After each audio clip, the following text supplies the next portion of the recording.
In this problem, we have cars that have been arriving at a restaurant's drive-thru at a rate of 0.2 cars per minute between the hours of 11 at night and 1 in the morning on a Saturday evening. So if we apply this information to the next day, then we can anticipate how many cars we would expect. Now, the information being recorded is for 198 different restaurants. Over on the right for part A, the first thing that we're going to do is recognize it's a Poisson distribution, and we need the mean. And the mean is 0.2 multiplied with 30, which gives us 6. This information gives us some expected probabilities. So from here, I'm going to go into StatCrunch. I'm going to set my mean at 6, and I'm going to put a 0 here to represent how many cars, or the chance that 0 cars would show up. And that's going to be a 0.0025. So I put 0.0025, that the probability of 0 cars arriving is less than 1%. I do the same thing for 1 car arriving. I go back to StatCrunch, I change this to 1. I get a probability of 0.0149.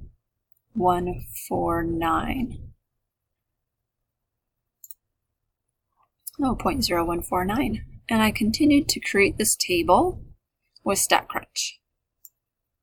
On the next part, it took me a little bit to figure out what I was needing to do, but I needed to remember that there were 198 restaurants. So I'm going to compute the number of restaurants that expect to have X cars.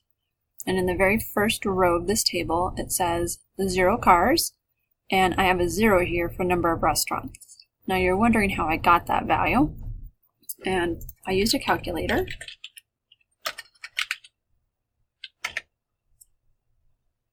With the calculator, I used the probability of 0.0025 and multiplied it with 198. And I got 0.495, which does not round to a full restaurant. So I said 0 restaurants. If I use the second row with this probability of 1 car arriving, take 0.0149, multiply it with the 198 restaurants that I'm working with, I get 2.95.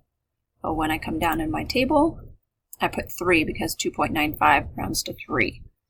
I can see in this table a whole bunch of numbers for how many restaurants would end up with, say, 6 cars arriving or 7.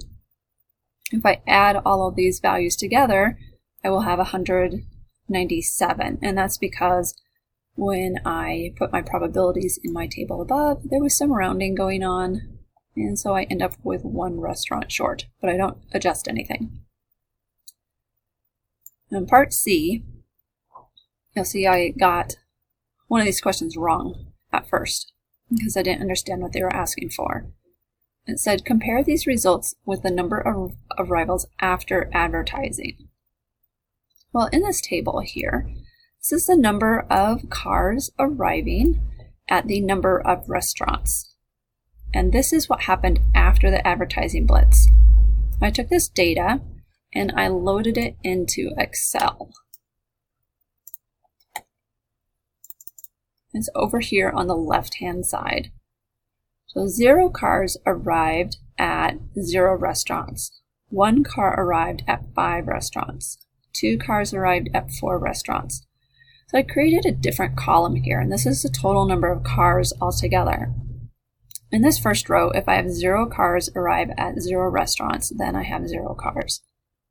Then I have 1 car arriving at 5 restaurants, so I have 5. The third row is maybe more interesting.